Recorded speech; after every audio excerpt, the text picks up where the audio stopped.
Hi friends, இந்த நவராத்திரியில் நீங்கள் கேட்டதெல்லாம் கொடுக்கக்கூடிய, நீங்கள் நினச்சதெல்லாம் நடத்தி தரக்கூடிய ஒரு அக்ஷய பாத்திரம் உங்களுக்கு கிடைச்சா நீங்கள் வேண்டான்னு தூக்கி போடுவீங்களா? அந்த மாதிரி தான் நான் இப்போ சொல்லக்கூடிய ஒரு விஷயமும்.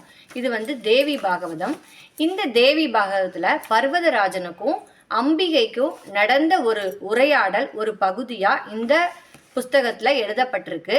அதில் தேவியானவள் தான் வாசஸ்தலமாக இருக்கக்கூடிய சில ஸ்தலங்களுடைய பெயர்களை அம்பிகையே அவளுடைய வாயால் சொன்னதா ஒரு பகுதி இருக்குது.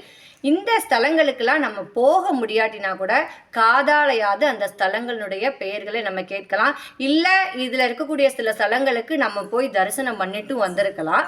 அது நம்மளுடைய புண்ணியத்தை குறிக்கக்கூடியது. இந்த ஸ்தலங்களுடைய பெயர்களை நான் ஷார்ட்ஸாக பிரித்து போடுறேன். நீங்கள் எல்லாருமே அதி ரகசியமான ரொம்ப பொக்கிஷமான ரொம்ப